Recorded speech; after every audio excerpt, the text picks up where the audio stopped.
해마다 연말이 되면요, 각종 시상식이 열립니다. 자, 그리고 수상자들은 스포트라이트를 받습니다. 자, 올해 스포츠 분야를 보면요, 축구 선수 손흥민이 너무 잘했습니다. 그래서 엊그제 반가운 소식도 전해졌죠. 손흥민 선수가요, 피파가 선정한 올해 가장 멋진 골을 넣은 남자 선수, 푸스카스상 수상자로 선정됐습니다. 자, 이렇게 올 연말은요, 손흥민 선수가 스포트라이트를 받고 있습니다.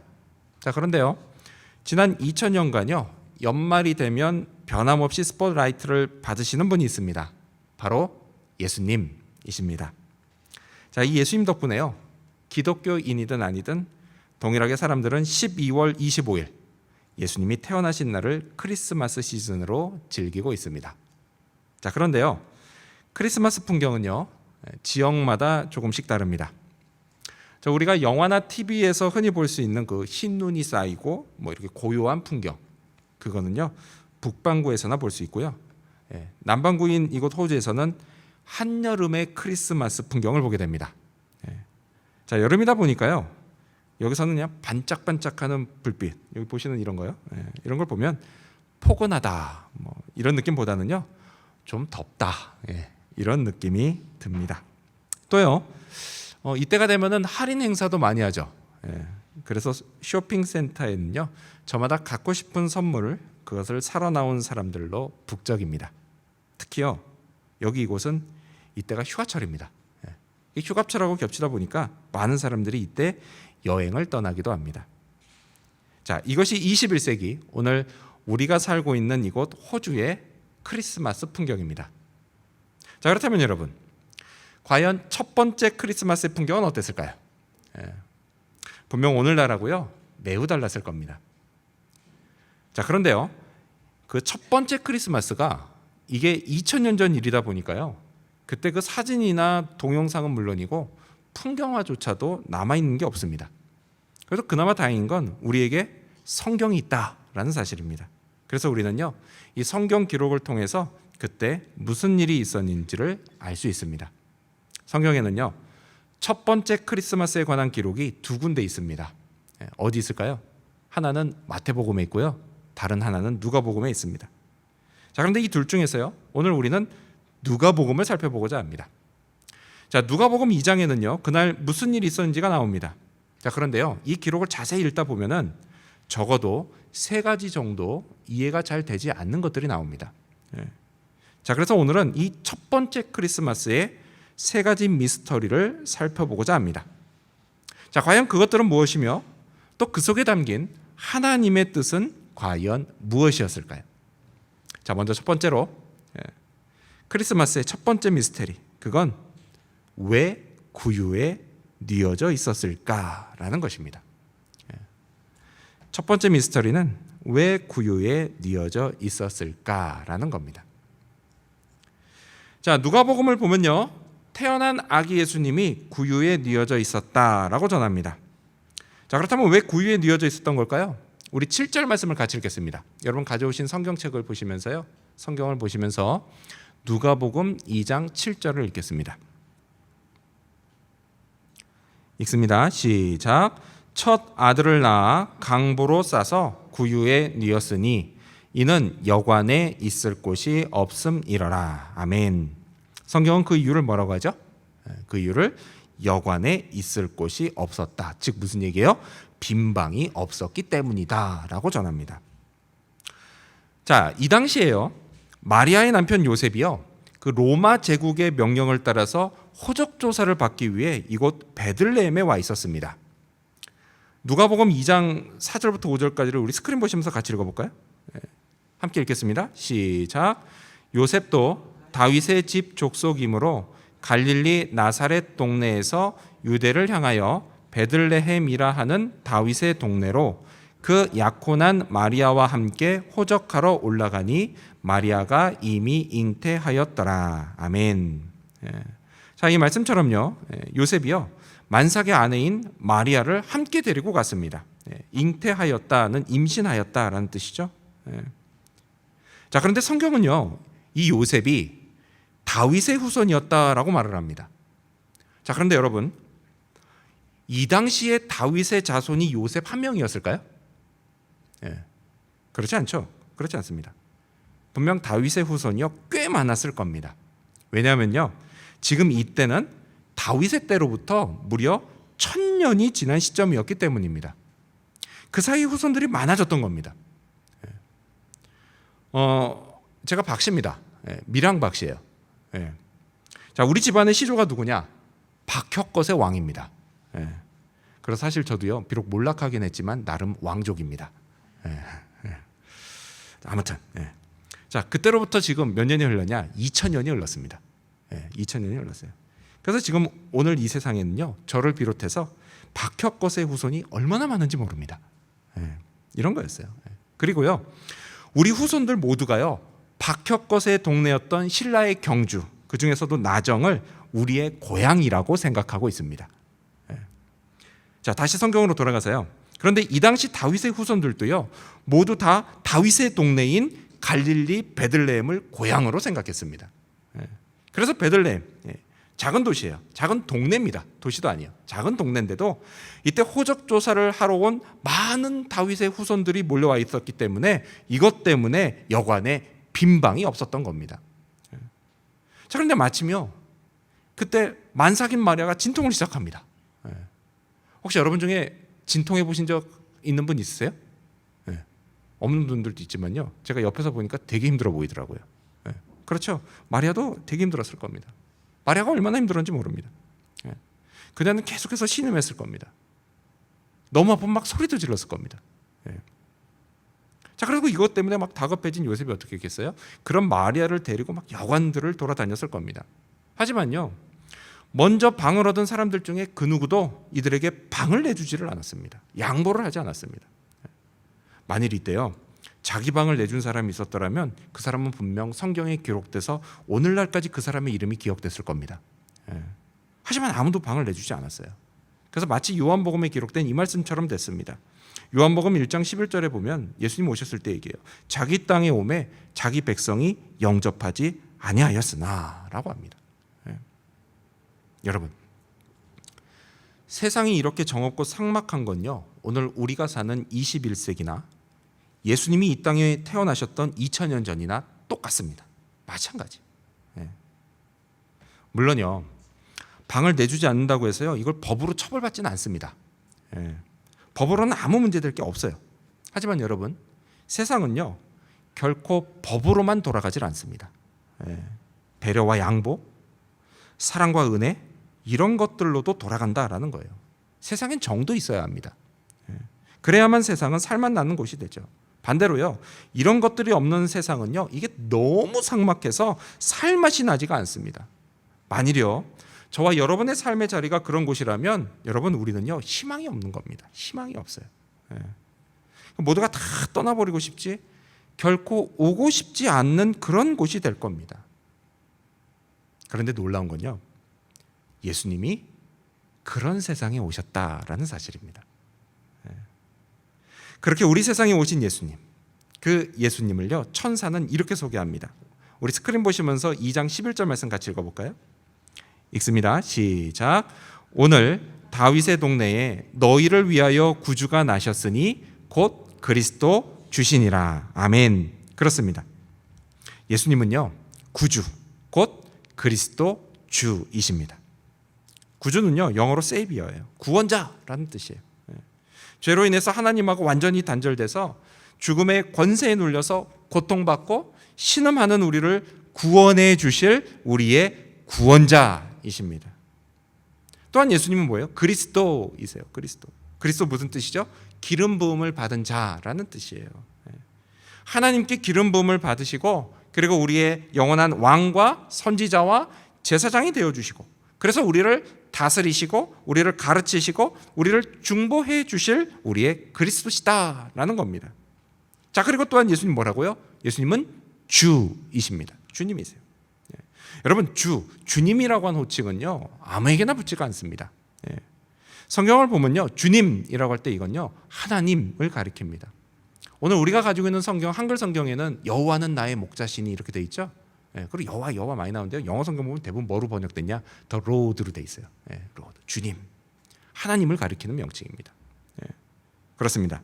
이렇게 예수님은요, 우리의 구원자, 그리스도, 주님, 하나님이십니다. 바로 그 하나님, 그 예수님이요, 이 삭막하고 살맛나지 않는 세상에 우리를 위해서 오셨다라는 겁니다. 그리고 오시자마자 어떻게 하셨어요? 세상의 냉혹한 현실을 경험하셨습니다. 그것이 바로 구유입니다. 구유예요. 구유가 뭐죠, 여러분? 다른 거 아닙니다. 말이나 소가 먹는 밥통이에요. 말밥통입니다. 말밥통. 생각해 보세요. 한겨울입니다. 한겨울. 한겨울의 구유? 어떤 곳이겠어요? 다른 거 아니죠? 정말 춥고 더럽고 냄새나는 자리입니다. 그게 구유예요. 태어나서요, 그런데 눕고 싶은 사람 누구 있습니까? 아무도 없습니다. 또 그런데 눕히려고 하는 부모가 있을까요? 없어요. 다 좋은 데 눕히려고 합니다. 자기에게는요. 그만큼 구유가 어떤 자리예요? 비천한 자리다라는 거예요. 하지만 예수님은 그곳에 누이셨습니다. 그 비천한 자리에 누이셨어요. 근본 창조주 하나님이신 예수님이요, 피조물인 인간이 돼서 이 인간 세상에 오신 것도 엄청난 일입니다. 그런데요, 더욱이 그 낮은 인간들조차도 꺼리는 가장 비천한 자리, 그 자리로 오셨다라고 하는 건요, 더더욱 엄청난 일이 아닐 수가 없습니다. 근데 이게 어떻게 가능했을까요? 다른 게 아니에요. 그건요, 예수님이 스스로를 낮추셨기 때문입니다. 그리고 이런 세상을 살아가는 사람들을 이해하려고 하셨기 때문입니다. 그렇다면 여러분, 예수님이 변함없으신 분이라면요, 21세기 여전히 삭막한 세상을 살면서 고통스러워하고 있는 오늘 우리도 예수님이 이해해 주시지 않겠습니까? 그렇습니다. 이해해 주세요. 여러분, 예수님은 우리를 이해해 주십니다. 아멘. 그리고 우리의 구원자 곧 그리스도 주가 되어 주신다라는 사실입니다. 여러분, 이게 바로요, 예수께서 태어나서 구유에 누이신 이유입니다. 연약한 우리를 동정해 주시기 위해서였습니다. 우리를 향하신 이 주님의 사랑과 관심, 그리고 이해를 믿으시기 바랍니다. 이러한 믿음으로 구주 예수님의 탄생을 축하하고 감사하는 저와 여러분이 되시기를 축원합니다. 크리스마스의 미스터리, 두 번째 미스터리가 뭐냐? 그건 바로 왜 목자들에게 처음 알리셨을까입니다. 왜 목자들에게 처음 알리셨을까?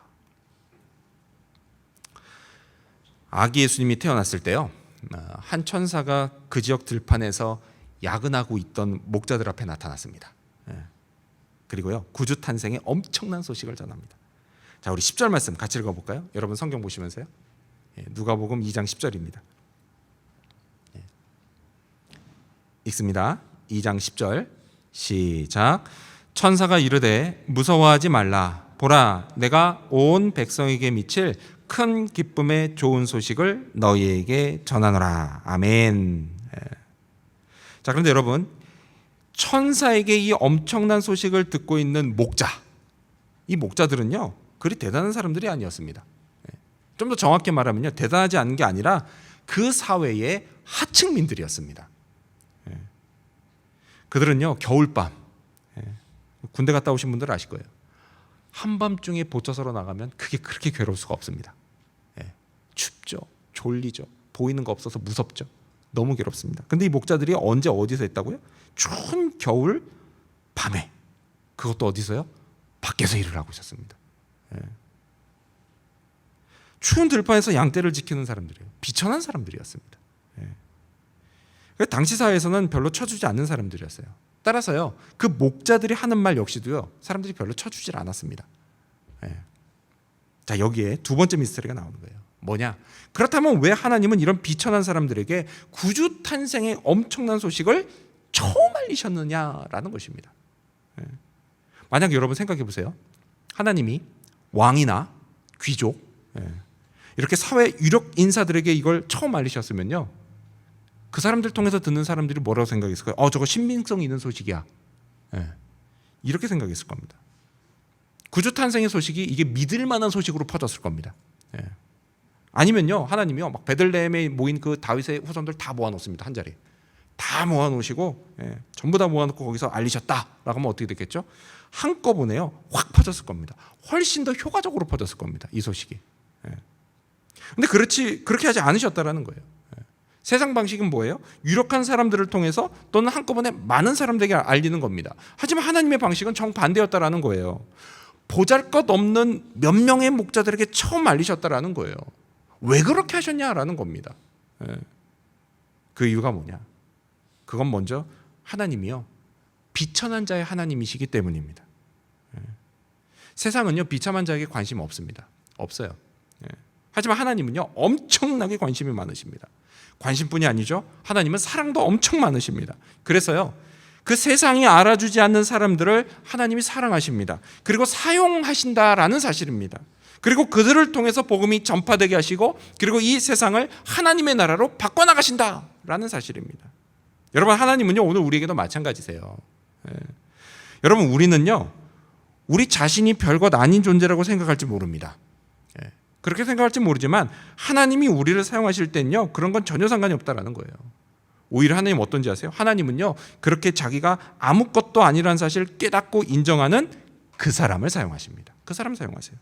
그런 사람은요, 왜요? 하나님이 말씀하시고 하나님이 원하시는 대로 말하고 움직이기 때문에 그렇습니다. 오늘 본문에 나오는 목자들처럼 말이에요. 하나님은요, 분명 우리 각 사람을 통해서 하나님의 일을 하십니다. 아멘. 자, 그런데 여러분, 혹시 여러분이 생각하실 때 자기를 통해서는 하나님의 역사가 일어나지 않는다고 생각하시는 분이 있으십니까? 만일 그렇다면요, 그 이유가 뭔지 아세요? 다양한 이유가 있겠죠. 근데 그 이유 중에 하나가 바로 여러분 자신이 스스로 너무 잘났기 때문입니다. 그래서 하나님이 아닌 자기 생각대로 말하고 움직이기 때문에 그렇습니다. 스시가게 사장님들 있으시죠? 이게 그 퀸즈랜드 저기 한인 신문이 웹사이트 들어가면은 구인 광고 나오는데요. 주로 대부분 스시 광고, 스시집에서 사람 모집하는 광고 많이 나옵니다. 네, 제가 들은 얘기인데요. 스시가게 사장님들이 직원 뽑을 때 은근히 경험이 없는 사람을 선호한다고 하십니다. 우리 생각 같으면은 그래도 경험 있는 사람 갖다 놓으면 금방금방 일이 될 것 같잖아요. 근데 사장님들은 은근히 반대로 무경험자를 선호하신대요. 그 이유가 다른 게 아니에요. 경험이 있는 사람들은요, 이전에 어디서 일해본 사람들은요, 사장님이 가르쳐준 대로 만들지 않고요, 자기 생각대로 만들기 때문이라고 합니다. 근데 반대로요, 경험이 없는 사람들, 무경험자들은요, 오직 사장님이 가르쳐주신 대로만 만든다고 합니다. 그렇기 때문에 스시가 나오고 롤이 나와도요, 사장님이 원하는 스시와 원하는 롤이 나온다라는 겁니다. 그래서 선호하신대요. 근데 여러분, 하나님도 마찬가지세요. 하나님도요, 우리가 우리 자신이 아니라 하나님이 원하시는 대로 말하고 움직이기를 원하십니다. 그리고 그런 사람을 사용하십니다. 이 목자들처럼 말이에요. 자, 한편 하나님은요, 목자들을 사용만 하신 게 아닙니다. 그들을 축복하시고 또 남들이 받지 못한 놀라운 엄청난 선물을 주셨습니다. 그게 뭔지 아세요? 그게 뭘까요? 다른 게 아닙니다. 바로요, 천상의 축하 공연을 보여주신 겁니다. 자, 우리 성경으로 들어가서 성경 읽어볼까요? 누가복음 2장 13절에서부터 14절입니다. 네, 읽습니다. 시작. 호련히 수많은 천군이 그 천사들과 함께 하나님을 찬송하여 이르되 지극히 높은 곳에서는 하나님께 영광이요 땅에서는 하나님이 기뻐하신 사람들 중에 평화로다 하니라. 아멘. 호련히 수많은 천군 천사, 하늘의 천사들의 군대가 천군입니다. 이렇게 이해하시면 돼요. 수많은 천군 천사들이 나타나서 하나님을 찬양합니다. 그럼 성가대였겠네요. 그렇죠? 하늘의 성가대가 막 찬양을 합니다. 근데 여러분, 상식적으로 한번 생각해 볼까요? 여기 성가대만 있었을까요? 아니죠. 분명히 오케스트라도 있었을 겁니다. 성가대와 오케스트라. 근데 이들이 다 누구로 구성되어 있어요? 전부 다 대원들이 천사였어요. 천사. 여러분, 그런 성가대 보신 적 있으십니까? 없어요. 아무도 없습니다. 아무도 없어요. 그러니 그 천사들의 그 천상의 목소리가 막 하모니가 돼서 울려 퍼지는, 그 웅장한 반주와 함께 울려 퍼지는 그 찬양 소리가 얼마나 기가 막혔을까요? 정말 얼마나 대단한 공연이었을까요? 근데 여러분, 이 공연을 누구만 봤어요? 예수님을 낳은 마리아도 못 봤습니다. 누구만 봤어요? 오직 목자들만 봤다라는 거예요. 하나님이 축복하셨다라는 겁니다. 자, 하나님이요, 이들을 선택하신 이유, 앞서 말한 것처럼 그들이 비천한 사람들이었다라는 것도 있어요. 근데 한 가지 중요한 이유가 더 있다라는 거예요. 그게 뭐냐? 그건 그들이요, 순수한 믿음을 가진 사람들이었다라는 겁니다. 한번 생각해 보세요.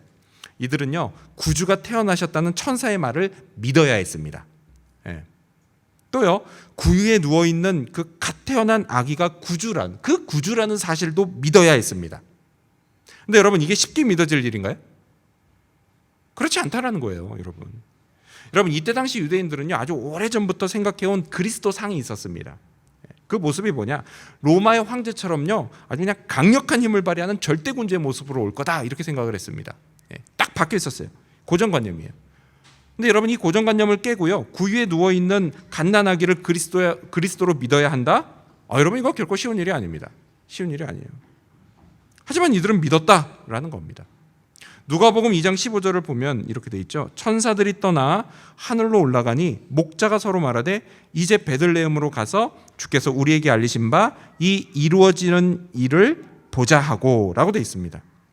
천사가 떠나고 이 목자들이 어떻게 했느냐? 모여서 서로 막 의심했냐? 그게 아니라는 거예요. 목자들은 의심하지 않고요, 이 천사들 말 믿고, 그리고 또요, 아기로 오신 그 예수님을 망설임 없이 그리스도로 믿기 위해 찾아갔다라는 겁니다. 믿는데 주저하지 않았다라는 거예요. 그리고 하나님이 이들의 이 순수한 믿음을 보셨다라는 겁니다. 여러분, 우리에게도요, 이런 믿음이 필요합니다. 이런 믿음, 순수한 믿음이 필요해요. 그리고 이런 믿음이 있다면요, 오늘 우리 사회에서 우리의 지위가 뭐 크든 작든 높든 낮든, 여러분, 이런 것과 상관없이 하나님이 그런 우리를 사용하신다라는 겁니다. 또한요, 우리의 이 모임이 크든 작든 그것도 상관없다라는 겁니다. 하나님은요, 아무리 크든 작든 상관없이 순수한 믿음을 가지고 있는 그 사람들을 얼마든지 사용하십니다. 하나님은요, 순수한 믿음을 가진 겸손한 자를 통해서 일하신다라는 사실 믿으시기 바랍니다. 크리스마스는요, 연약하고 비천한 우리를 사랑하시는 그 하나님의 사랑, 그 사랑을 확인하는 절기입니다. 여러분, 이 사랑도 확인하시기를 바랍니다.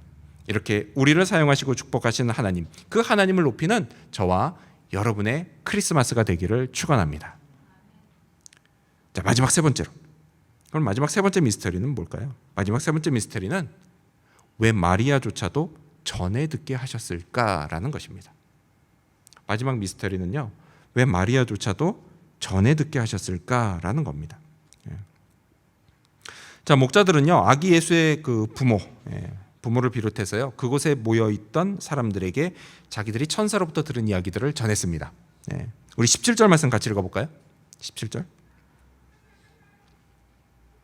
17절입니다. 시작. 보고 천사가 자기들에게 이 아기에 대하여 말한 것을 전하니. 아멘. 그렇죠? 천사가 자기들에게 이 아기에 대해서 말해준 걸 그대로 전했습니다. 그 내용이 뭐예요? 곧 이 아기가 우리를 위한 구주, 곧 그리스도 주시다라는 사실을 전했다라는 거죠. 그리고 성경에는요, 이 말을 들은 사람들의 반응이 나옵니다. 우리 18절도 계속해서 읽겠습니다. 18절 시작. 듣는 자가 다 목자들이 그들에게 말한 것들을 놀랍게 여기되. 아멘. 사람들이 어떻게 했다고요? 놀랍게 여겼다라고 합니다. 자, 오늘 우리가 읽은 이 한글 성경에는 이게 놀랍게 여기다로 번역이 되어 있습니다. 근데 이전의 그 개역 한글판을 보면은 이게 기이 여기다로 번역이 되어 있습니다. 뭐 놀랍게 여기다, 기이 여기다. 여러분, 이렇게 번역된 이 헬라어 원어가 뭐냐? 이게 에다우 마산이란 단어입니다. 에다우 마산. 근데 이 단어가 무슨 뜻이냐? 경이롭게 여기다, 이런 뜻이에요. 그런데요, 이런 뜻만 있는 게 아닙니다. 동시에 무슨 뜻이 있느냐? 의심하다라는 뜻도 있습니다. 즉 무슨 얘기예요? 사람들은요, 이 얘기를 듣고 놀랍게 여겼습니다. 근데 그러면서 한편으로는 이 목자들의 말을 의심했다라는 이야기입니다. 저는요, 이렇게 의심한 사람들이 충분히 이해가 됩니다. 여러분 같으면 의심하지 않겠습니까? 이 갓 태어난 아기가 우리 민족이 수백 년을 기다려온 바로 그 메시아 그리스도라니. 의심할 만하죠. 아니, 어떻게 그리스도가 구유에 누워 있어? 이거 내가 상상했던 그 모습 아니야. 그러면서 의심하는 건요, 지극히 자연스러운 반응이에요. 자, 하지만 여러분, 하나님은요, 그들이 믿기를 기대하셨습니다. 그들에게는요, 믿음이 요구됐다라는 거예요. 자, 곧이어 성경은요, 어머니 마리아의 반응도 이렇게 기록합니다. 자, 그래서 바로 여기에요, 세 번째 미스테리가 있다라는 거예요. 그래도 마리아 누구예요? 그래도 예수님의 육신의 어머니입니다. 그렇죠? 아니, 육신의 어머니인데 하나님이 좀 천사를 보내셔서 직접 말씀해 주셔도 좋았을 텐데 이런 생각을 할 수 있다는 거죠. 물론요, 하나님이 천사를 안 보내신 건 아닙니다. 보내신 적이 있으세요. 언제 보내셨느냐? 이때로부터 한 10달 전쯤에 보내셨습니다. 그걸 이제 어려운 말로 수태고지라고 하죠. 수태고지, 아기 낳을 거야 라고 알려주신 그런 사건이 있었어요. 한 10달 전에. 뭐 충분히 그러면은 안 보내실 수 있겠다 이렇게 생각할 수도 있지만요, 입장 바꿔놓고 생각해 보자고요. 오늘이 무슨 날이에요? 아기 낳은 날이에요. 우리 여자분들에게 아기 낳은 날은 되게 특별한 날입니다. 그것도 첫 아이 출산이에요. 대단한 날입니다. 고생 많이 했습니다, 이날 마리아가요. 자, 그쯤 되면은 하나님이 오늘도 한 번쯤 다시 보내주셔가지고 마리아가 내가 낳은 아이가 성령으로 잉태된 구주구나, 이런 확신을 좀 할 수 있도록 천사를 보내주셔서도 좋았을 텐데, 이런 생각을 할 수 있다는 거죠. 하지만 하나님은 어떻게 하셨어요? 하나님은 이 마리아조차도요, 예수님에 관해서 천사들이 한 말을 목자를 통해서 전해 듣게 하셨다라는 겁니다. 그리고 성경은 어머니 마리아의 반응을 아주 자세히 기록합니다. 우리 19절 말씀 같이 읽어볼까요? 누가복음 2장 19절입니다. 읽습니다. 시작. 마리아는 이 모든 말을 마음에 새기어 생각하니라. 아멘. 마리아가 어떻게 했죠? 이 전에 들은 말을요, 마음에 새겼습니다. 흘려듣지 않았습니다. 그리고 진지하게 들었어요. 그리고 이 말씀의 의미가 무엇인지 생각했습니다. 여러분, 이건 역시도요, 믿음이 요구되는 것이었습니다. 만일 그곳에 있던 사람들하고요, 그리고 이 마리아가 천사를 직접 만나서 말씀을 들었더라면 얼마나 믿기 좋았을까요? 하지만 하나님은 그렇게 하지 않으셨습니다. 아주 그냥 번거롭게도요, 다른 사람을 통해서 전해 듣게 하셨습니다. 왜요? 그들에게서요, 믿음을 보기 원하셨기 때문입니다. 마찬가지로요, 하나님은 오늘 우리에게도 믿음을 보기 원하십니다. 여러분, 우리는요, 한 명도 예수님을 직접 본 사람이 없습니다. 누군가가 기록한 성경, 그 성경 말씀을 통해서 알게 되었습니다. 전해 들었어요. 우리도 예수님에 관해 전해 들었습니다. 그리고 하나님은요, 이걸 통해서 우리가 예수님을 나의 구주, 곧 그리스도 주로 믿기를 원하십니다. 장차 나의 죄값을 대신 치르고 십자가에서 죽으신 구주로 믿기를 원하십니다. 또한 죽음을 이기고 부활하신 나의 주인으로 믿기를 원하십니다. 우리가 예수님을 영접하고 하나님의 자녀가 되기를 원하십니다. 천국에서는요, 영원한 생명을 누리고, 그리고 이 땅에서는 천사의 말처럼 평화를 누리는 하나님이 기뻐하시는 사람이 되기를 원하십니다. 여러분, 저는요, 우리 모두가 다 하나님이 기뻐하시는 사람이 되기를 바랍니다. 자, 그런데 이런 사람은요, 그냥 자동으로 되진 않습니다. 이를 위해서 필요한 것, 그게 바로 믿음입니다. 우리는 믿음이 요구돼요. 믿어야 합니다. 그리고 믿으면 됩니다. 목자들을 찾아온 천사는 이렇게 말했습니다. 누가복음 2장 10절 말씀을 보면 천사가 이르되 무서워하지 말라. 보라, 내가 온 백성에게 미칠 큰 기쁨의 좋은 소식을 너희에게 전하노라. 아멘. 그렇습니다. 천사의 말처럼요, 큰 기쁨의 좋은 소식은 분명 온 백성에게 미쳤습니다. 하지만요, 그 소식을 자기의 소식을, 자기를 위한 나의 소식으로 만들 수 있는 사람은 오직 믿음을 가진 사람뿐입니다. 하나님의 말씀을 믿고 주 예수 그리스도를 믿고 구주의 십자가의 보혈과 부활의 권능을 믿는 사람입니다. 저는요, 우리 모두가 믿기를 바랍니다. 그래서 죄와 사망의 권세에서 벗어나 하나님의 은혜와 사랑의 권능을 덧입게 되기를 바랍니다. 삭막하고 고통스러운 세상에서 희망을 품고 살아가기를 바랍니다. 연약한 나를 동정하시는 예수님, 그 예수님과 함께 살기를 바랍니다. 신앙을 하찮게 여기는 오늘 이 시대의 풍조, 이런 풍조에 물들지 않고 믿음의 선한 싸움을 하며 살아가기를 바랍니다. 이번 크리스마스 시즌이요, 이것들을 결단하는 시간이 되면 좋겠습니다. 성육신하신 예수님 묵상하고 사랑하고 감사하는 시간이 되면 좋겠습니다. 구주 예수님을 주변 사람들에게 전하는 시간이 되면 좋겠습니다. 또 이 목자들처럼요, 하나님께 영광을 돌리고 찬송하는 시간이 되면 참 좋겠습니다. 이를 통해서 우리를 기뻐하실 아버지 하나님과 주 예수님 그리고 성령님의 축복이 풍성하게 임하게 되는 저와 여러분의 크리스마스가 되기를 다시 한번 주님의 이름으로 축원합니다. 기도하겠습니다.